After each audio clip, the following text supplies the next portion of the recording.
If you think the Kansas City Chiefs are going to win Super Bowl 59 and become the first team in history to win back-to-back-to-back Super Bowls, do me a favor. Go down in the comments section and type KC. The draft is here, and guess what? That means we're on the road to the three-peat, so go down there, type KC. We got some spicy rumors for you here today on the Chiefs Report.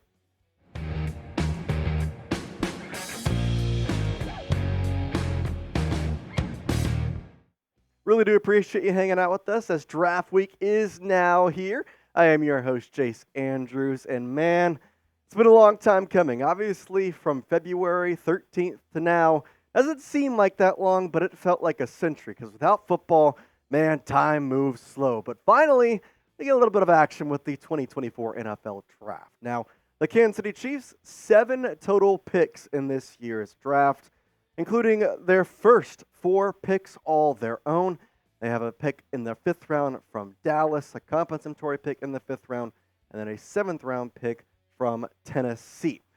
Now, this is obviously a pretty good amount of picks considering the needs for the Chiefs are very low. I'm not going to say they're not there because there's obvious needs, including, right here.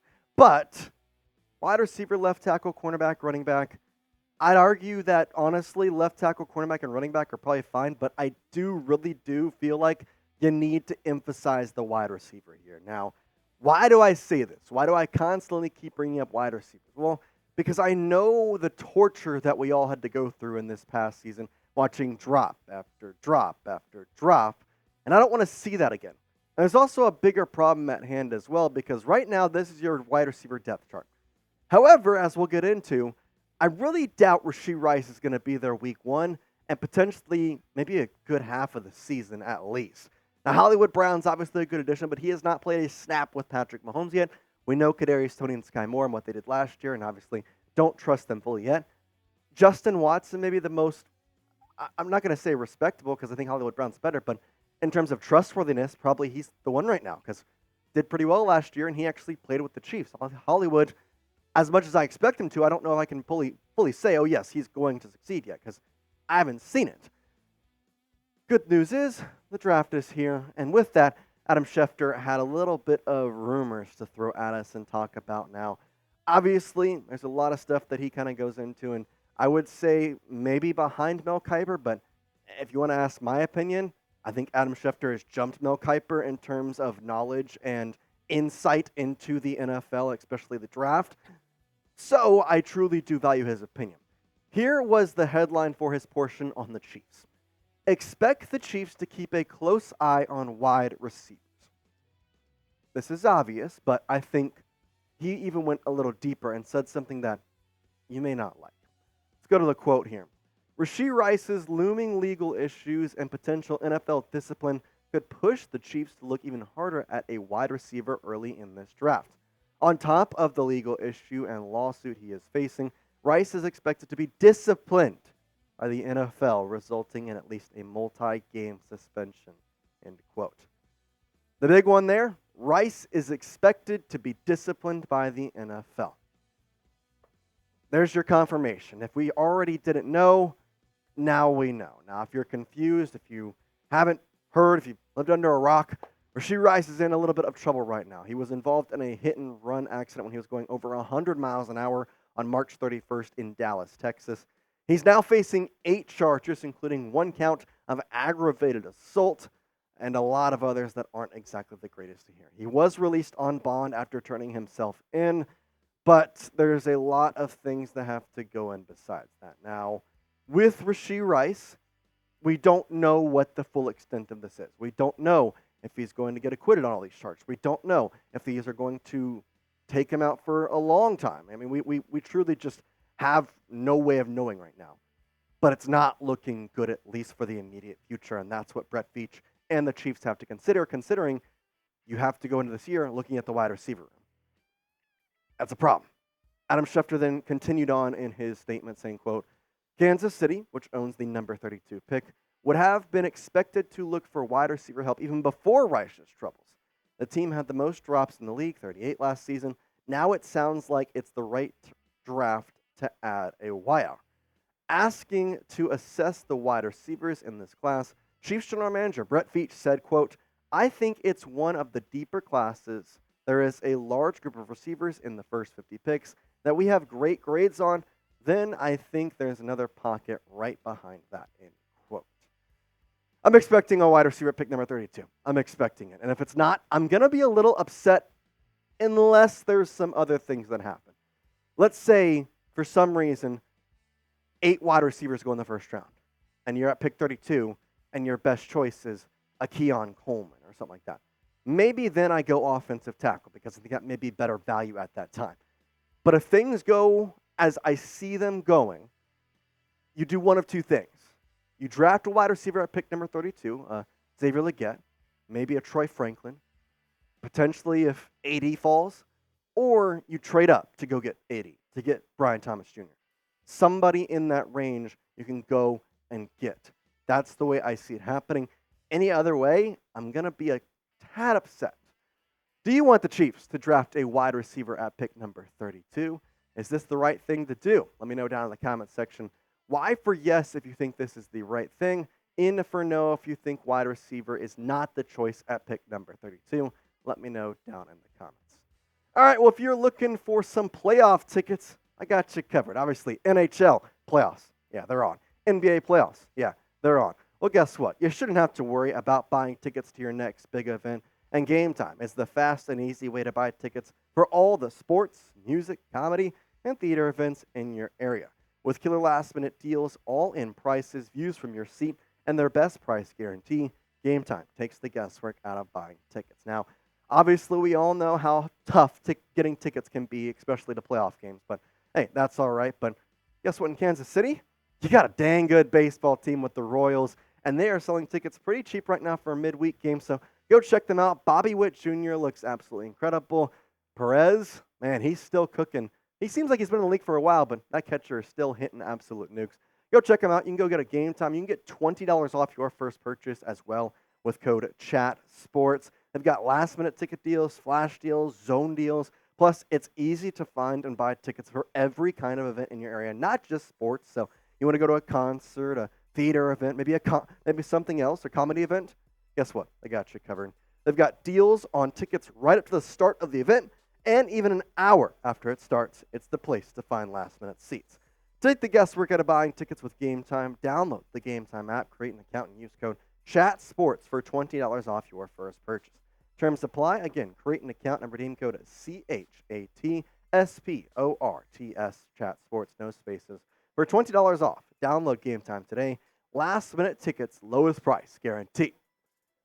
Brett Veach talked about the NFL draft last week in his press conference and gave us a little bit of insight. I know you saw one of the quotes that he talked about in that Adam Schefter little story, and I kind of wanted to dive deeper after seeing that and really kind of see what he said, and maybe we can pick something out because maybe he gave us exactly what the Chiefs are going to do.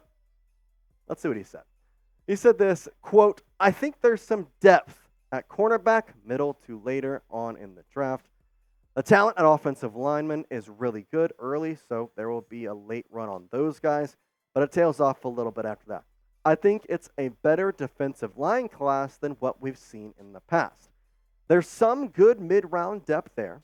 Linebacker and running back are probably a little lighter than past years. Overall, offensive line, receiver, and cornerback are good hot spots throughout the draft, and that's a good thing because we could use one of each of those." End quote. Well, there you go. That's the draft strategy right there, kind of telling you exactly how he views these positional players. Now, things happen in the draft. People fall. Things can change. However, in the way he described them and talking about all those positions, I kind of think we got what we might see. Here's my prediction for round and position. Round one, you're going wide receiver. I just think that's a given at this point with the Rashee Rice situation, with the way that he's been talking about the wide receivers over the past couple weeks. I know that he mentioned how they truly do believe in Kadarius Toney. That's great and all that, but hey, you have to understand, guess what? You have to go get somebody else with Rashee Rice. Offensive tackle is my pick in round two because, like he said, it does tail off. However, I still think you can get a really good one in round two. Defensive line, he mentioned it there. Said very good guys in the middle to early rounds. Bang, round three. Round 4 is where you go cornerback, and then round 5 is where you go running back. 6 and 7, I'll figure it out from there. Veach did get to talk about Wanya Morris. Now, that's exactly a portion of why I decided to put offensive lineman at 2, because Wanya last year played a couple games. And from what we have heard, the Chiefs thought it was very positive. With wide receiver, it's not like that. And so I think hearing Brett Veach talk more about Wanya Morris makes me even believe more that wide receiver's the struggle bus, because Tooney, Humphries, Smith, and Taylor are all great. Wanya Morris is maybe the one partial question mark. I don't even know if I want to call it that, though. But here's Brett Veach on Wanya Morris saying, quote, "I think Wanya would tell you this. If you look at his body of work last year, I think on one end, you're happy that he was able to come in at the pro level and be competitive. It wasn't perfect, but it also was solid play that I think is a good foundation to build and grow on. He has to come in here with the mindset that we're going to look to bring in competition. And he's got to come in here and win that position. I think it's his job to come in and be prepared to win that position. And it's our job to go out there and find competition for that left tackle spot." End quote. Boom. Chiefs are going to get a tackle for sure right there. I think that's very obvious. Brett Veach will get an offensive tackle. I don't know when. If I'm guessing, round 2. It just makes sense with the way that this team is laid out and the way that this draft is laid out. I understand maybe there's a little better value for wide receivers in round 2, but I think it's not worth the risk there. Because if you go there and you pick an offensive lineman and pick 32 and say those wide receivers you thought were going to be that 64 aren't there, there's a big drop-off after that. I don't think there's really much you can really say about that. You have to go get somebody. I am interested to see, what's your confidence level in Wanya Morris? So we've talked a lot about him, obviously, with the left tackle position being a point of interest. So do you feel confident in Wanya? Do you feel confident in the way that he has been able to go out there and play? I want you to scale that confidence from 1 to 10. 1 being least confident, 10 being most confident. Let me know in the comment section down below. Brett Veach also talked about trading up. And this is kind of what I want to tail off this show to, because it's something we continue to talk about and continue to mention, but is Brett Veach actually thinking about it? Here's what he had to say. Quote, "It comes down to the value of the guy that falls. If he's one of those guys that you really have as a top 10 or top 12 pick, I think you do it. That's what happened with Trent McDuffie's situation. If it's one of those guys, we'll certainly be aggressive, and hopefully we can find a trading partner. But I also think there's some depth in round 2 there. There are opportunities to add players who come in and push for starting positions in rounds 2 and 3 as well." End quote. We get to find out on Thursday. I mean, that's the best part about all this. We've sat here, we've talked about it for weeks and weeks on end, and yet now none of it matters. Now we just have to sit here and think, okay, Veach, we trust you. Go get the guys who will bring the 3-peat. I don't know about you. I'm very trusting in Brett Veach and very excited to see what will happen. Make sure you're subscribed, because obviously with draft coverage, we're going to have a ton of it here, and I don't think you want to miss out on that. So youtube.com/ChiefsTV. We will not have you being disappointed at the end of the week. You're going to make sure that you love this. And hey, maybe hit that subscribe button. Try us out for draft week. If you don't like it, unsubscribe. Not going to hurt my feelings. We do appreciate hanging out with us today, though. And for now, Chiefs Kingdom. Peace out.